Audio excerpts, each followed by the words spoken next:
I collided with another player, and my like whole leg hit his shin, and something cracked.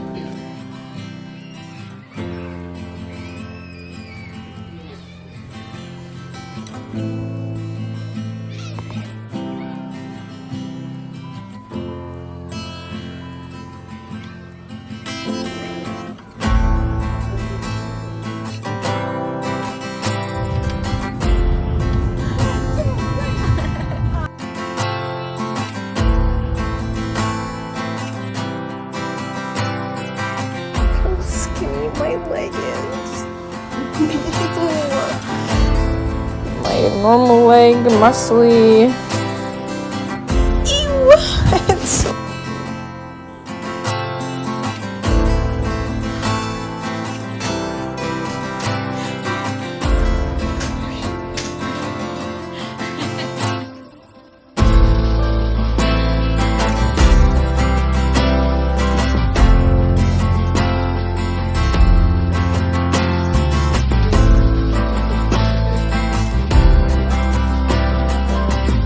November 8th, and I'm going for my follow-up appointment. This is how I have to sit in the car. It's pouring rain out, so I have sweatpants on and then soccer shorts under. And I get my staples out today. My doctor will clear me because I actually have a trip to go on in 2 weeks. This is Papa!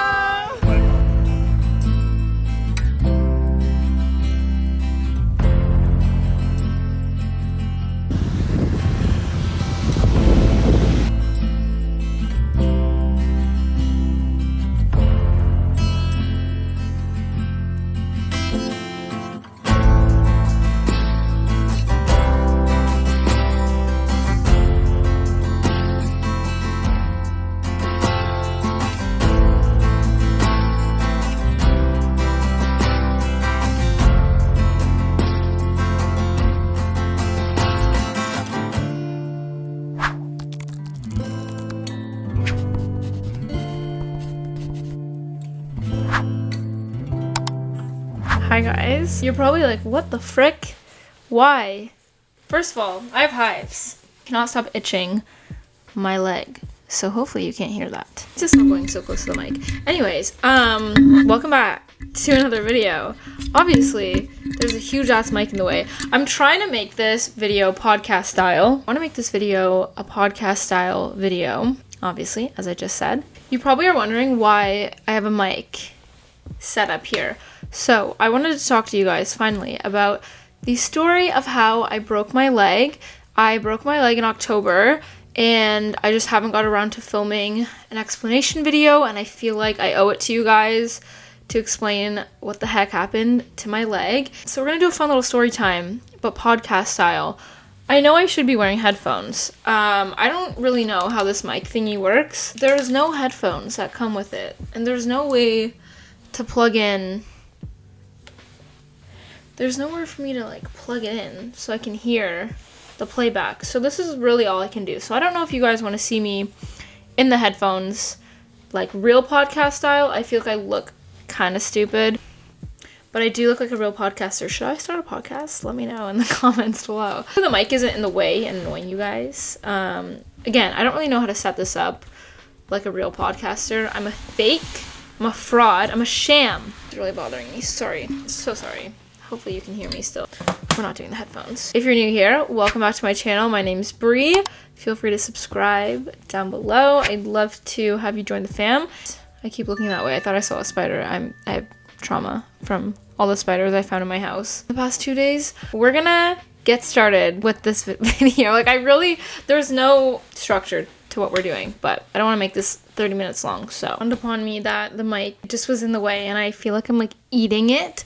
So hopefully this is better. Again, I'm so sorry if this like bothers you. I just want to look cool, okay? I just want to look like a cool podcasting queen. All started on October 25th, 2023, so a couple months ago.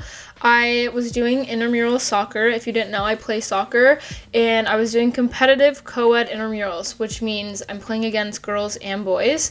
And the season honestly just started. It started in October, so I played 3 games, I'm pretty sure, 3 or 4 games so far. I had a gut feeling this day that I shouldn't go to the game. Something was just really weighing on me. I didn't want to go, and now I realize it was intuition. It was a sign. It was really cold and really rainy. Also, is just not a good sign for playing soccer in cold, rainy weather, especially on turf. Turf is like the fake grass. I feel like it's already not looking good. It's very slippery on turf, especially when it's wet. I mean, turf and grass, like playing in rain isn't the most ideal situation. The game was going good, if you're wondering. This team was very aggressive, so naturally I wanted to be aggressive back, especially because there's boys. Sometimes when you're playing against boys and you're a girl, sometimes they're very gentle. Other times they think they the shit, but they ain't even the ego just goes really high for the guys, especially. Personally, my ego goes really high when, like, I don't know what it was, but for some reason, I was just aggressive this season. I don't know if it's because I've never played with boys before. It was my first time playing with boys. My brain goes into alpha mode, and I just want to prove them wrong, because I feel like they just don't think the girls are good. So I wanted to prove them wrong. So my ego was being big in this game. Everything happened very fast. The freaky thing is, 10 minutes before I went back on the field, because you sub out, 10 minutes before I went back on the field, I thought to myself, I was like, what if I had to text my friend right now and tell them that I broke my leg? Why did I have that intrusive thought? What was it? Like, the universe was trying to tell me something. Either I'm predicting the future, or it was intuition, or I manifested that. I don't know what it was, but the signs were pointing to something bad is going to happen. And the energy was coming my way. 10 minutes later, I go onto the field. I have a video, actually, of, like, the last moments before I broke my leg. Like I said, everything happened really fast. All I can remember is I was running very, very fast. One thing about me is I run very, very fast. I'm not saying I'm Usain Bolt, but I'm a pretty fast runner. I have bad ball control, and that's something I was trying to work on, is just my kicking, my ball control, all of that. Why do I feel nauseous all of a sudden? Hold on, it's a quick. Anyways, okay, sorry about the intermission there, but long story short, I have bad ball control. A boy on the other team got the ball. The thing is, I wasn't even trying to, like, get a goal or anything. I just didn't want the other team to have the ball. And the thing about soccer is you want to wear out the other team's energy, which can help you win. It's not always about, like, get the ball and get the goal. It's like, get the ball and just make sure the other team doesn't have it. Again, I'm no FIFA soccer player, but this is just what I've learned. So obviously I see this guy with the ball.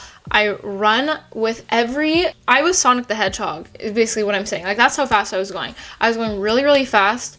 I go to kick the ball out of his way. Somehow I kick his leg and I hear a crack and I fall to the floor. I wish I was joking. The sound of me breaking my leg echoes in my brain to this day. It is disgusting.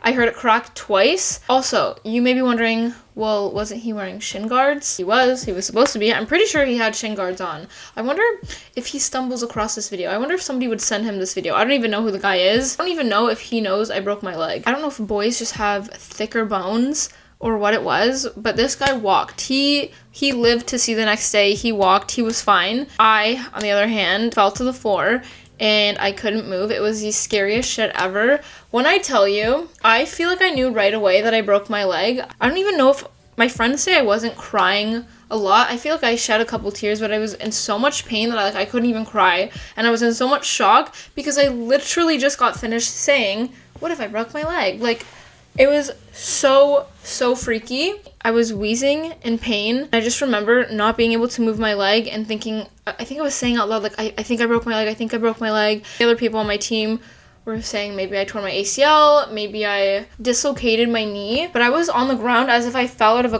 like, as if I was in a cartoon and I fell out of the building, and I'm like, you know what I mean? Not cute. They ended up having to call, obviously, the paramedics and an ambulance. They had to put me on a stretcher and put me in the ambulance. I wish I could have vlogged in the ambulance. I know that sounds so, like apologies if the lighting has changed. My camera died, and so I had to charge it. I was watching back the clip that I just filmed. Can my hair not do that? Sorry, guys. Let me just fix the mic. I was watching back the clip that I just filmed, and I realized I said ambulance, but it's ambulance, right? Ambulance. Anyways, I wish I vlogged in the ambulance, crazy as that seems, because I went through like a traumatic, my leg was broken, but I was just too shy to vlog in the ambulance. I wasn't in, when they moved me, they kind of repositioned my leg when they put me on like the gurney or the stretcher or whatever it was. As they were moving me, I could literally feel like my bones, like I don't know if it was, but it felt like my bones were rubbing against each other. It was disgusting. Like it was definitely broken. There was no way. But I didn't want to believe it, you know? Fun fact. So they brought me to the hospital at the university. Like we have a university hospital and then we have another hospital. We have like 3 hospitals in where I'm from. I first went to the university hospital as they were like waiting to bring me into wherever to leave me so that the doctors could do x-rays and stuff. The paramedic asked me if I make YouTube videos, and I had no idea who this man was, and he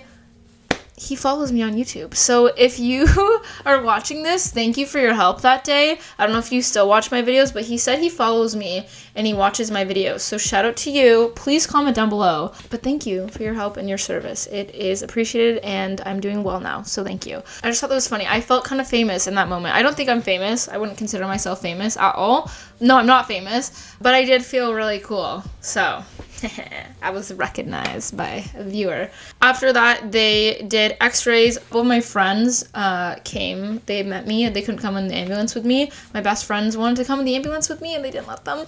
They met me at the hospital. I don't know if they did a CAT scan or what kind of x-ray, but they did an x-ray of my leg. I'm not gonna lie, the waiting process was very traumatic, to put it lightly. I don't think I was in any sort of like emergency room. I don't feel like this hospital doesn't have like a real one. The other one does, but I feel like I was just like stuck in a random area of the hospital. I don't know, maybe it was an emergency room, but it just looked kind of weird. There was a lady, I don't know what was wrong with her, but she was going for surgery and I had to listen to her say goodbye to her family, which is really sad. God forbid she passed away. I hope she's still alive, but she was dying and she had to say goodbye to her family, and that was like really scary to hear. I honestly counted my blessings, like this experience of me breaking my leg, humbling, and you know, you just realize how grateful you are to be able to walk, and I was just grateful I broke my leg and it wasn't something worse. I've been in the hospital quite a bit of times. If you didn't know, I've broken my arm. I have type 1 diabetes. If you want me to do a podcast style video about that story time, I can do that. I should have started with that. Then when I broke my leg, I was in the hospital again. Long story short, I was hearing that and it was very sad. And on top of that, they had to give her some kind of medication and she was, trigger warning, but she was throwing up. If you know anything about me, I have emetophobia, which is the fear of throwing up. It scares me so badly. I'm not the kind of person to like hear someone throw up and like get sick, because it scares me that bad that like I would never do that. But it makes me super freaking uncomfortable. Hearing it, feeling nauseous is the scariest thing in the world to me.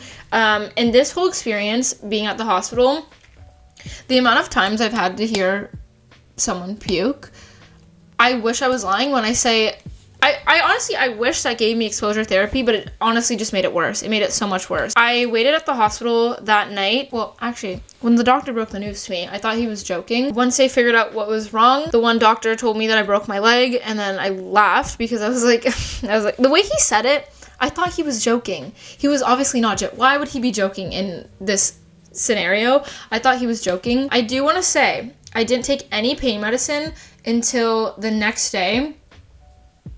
Thank God for having a high pain tolerance. They put a splint on my leg, and so it didn't hurt. Honestly, it hurt more after surgery than it did before. It was very uncomfortable when I first broke it, but then once I was positioned on the stretcher and in the, what is it? Is it a gurney? I don't really know the difference. Once I was put on the hospital bed, it was more comfortable. It's still, like, I was in pain, but it wasn't agonizing. Like, I was able to, like, sit and not need any pain medication. They asked me so many times.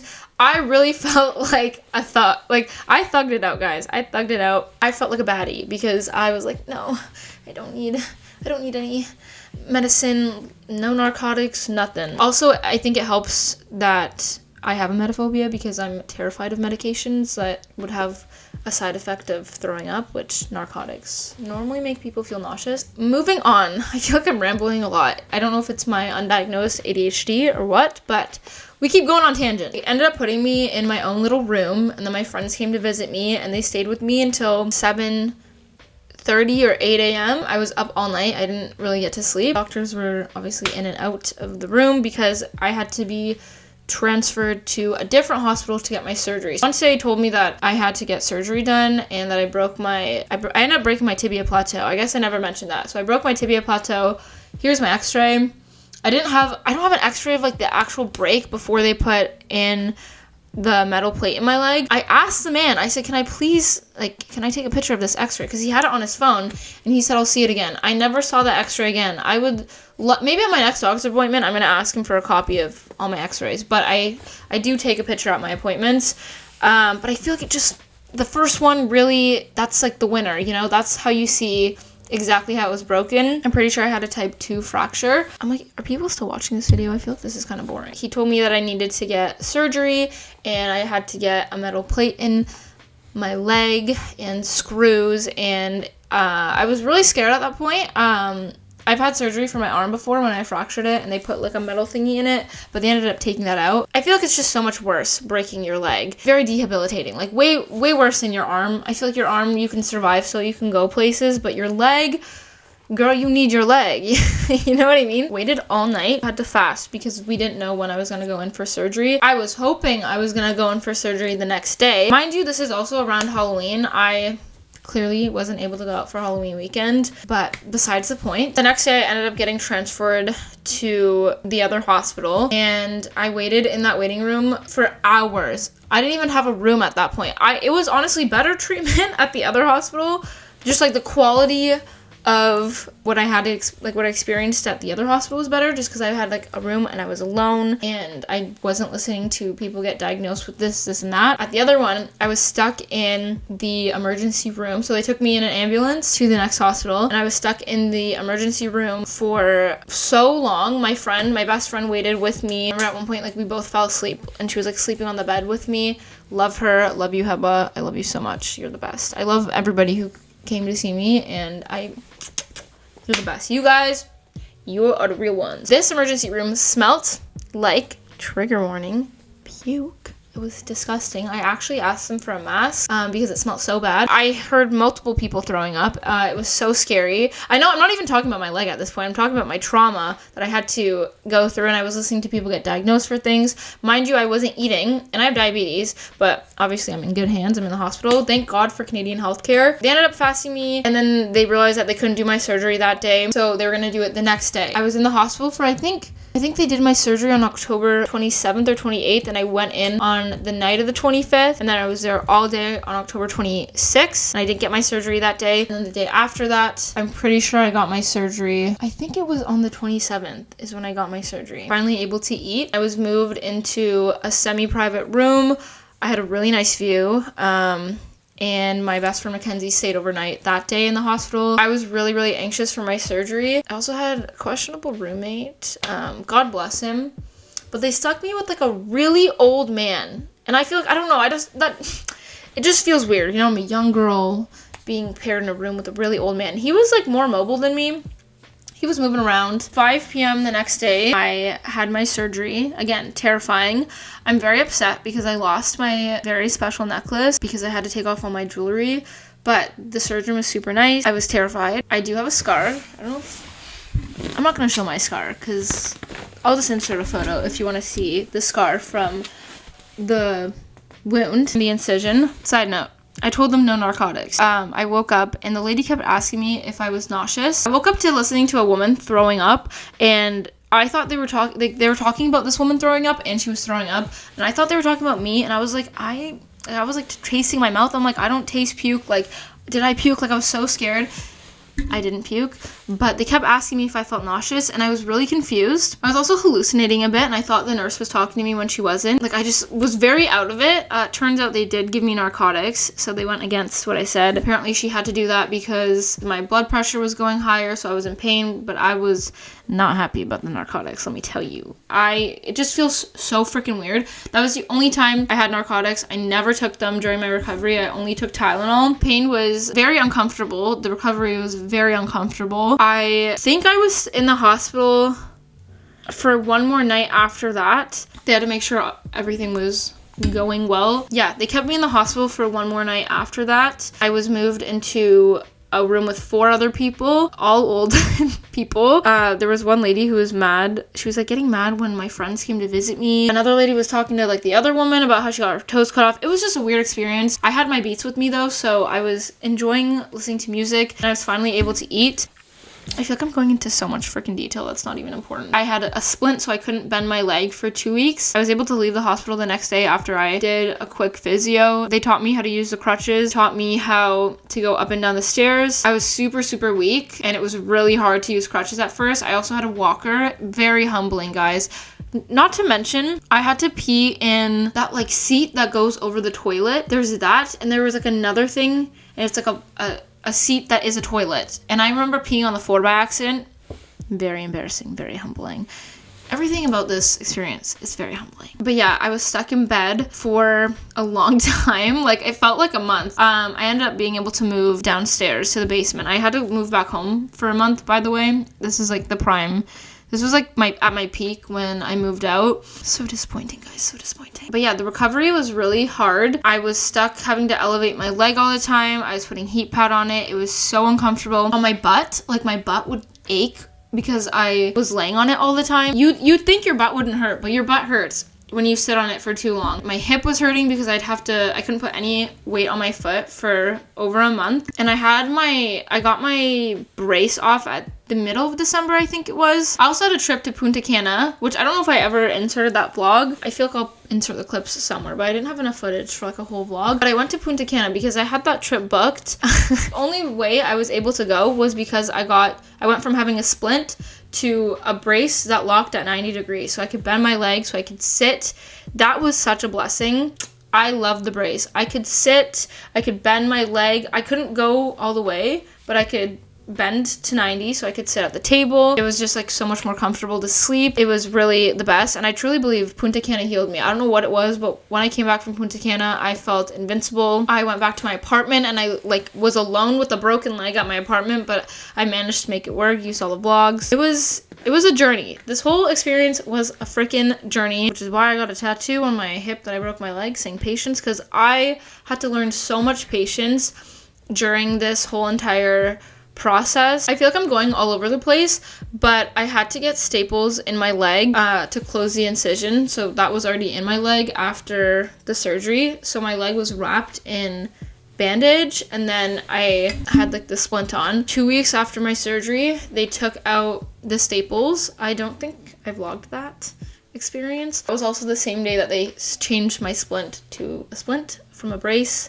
The one that I took that fire picture in. Come on, guys, tell me. Crazy. Every time I was able to shower, by the way, it was so much easier to shower. You don't understand the process of like, my friend Tiff had to help me shower the first day I came back.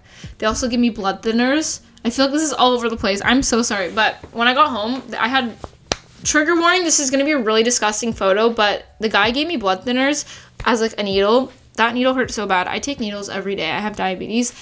I don't know what the hell was going on with that needle. Look at the bruise that I have. My arm was like leaking blood. I looked at my bed and there was blood all over my sheets, and I didn't even realize it was coming from my arm until my friend told me. I was like, ew, are these stained? Like, this is disgusting. I'm trying to remember everything so I can tell you guys. I'm really bad at storytelling, if you can't tell. The staples didn't hurt to get taken out. It was just uncomfortable, especially because my leg was so weak. I don't know if I would say I lost all the muscle in my leg or all the muscle in my leg seized, and I had to rebuild that back in physio, which was also a journey. My leg looked so skinny. It looked so, my leg looked so freaking skinny. It's crazy how you forget how to use your leg. Learning how to walk again is something that's super crazy. Learning how to even elevate my leg. But I was not going to quit. I wanted to get back to normal as fast as I could. So when I was in my apartment, I would do physio a lot when I still had that brace on. I'd take the brace off. I'd lie down. I'd practice like trying to like lift my leg. I'd use my resistance bands to build strength back in my leg. That all worked out in my favor, because then when I went for my December checkup, he took the brace off and he was asking me if I started physio, and I was like, no, man, I've been doing it on my own. And he was very surprised. I think I mentioned this in a vlog, but someone in Punta Cana Punta Cana. I always say the name wrong. Someone in Punta Cana told me to start early and just listen to your body, and so I did. I started building back my strength before I was cleared to. It all worked out in my favor. But yeah, the journey was a long one. November honestly felt very depressing and very long. I remember even going to my mom's house for a couple days and crying out of nowhere because I just felt so frustrated. Because honestly, it makes you think like, why'd this happen to me? It did teach me a lot, and I feel like I've grown in different ways. I recently had another appointment and I got another x-ray, and I'm able to get my hardware removed. So they ended up putting a metal plate in my leg, and I think like 8 screws, as you can see in the x-ray photos that I hopefully already showed, but if I didn't, then you're looking at them now. I also joined a Facebook group. If you are watching this video and you broke your tibia plateau, join this Facebook group right here.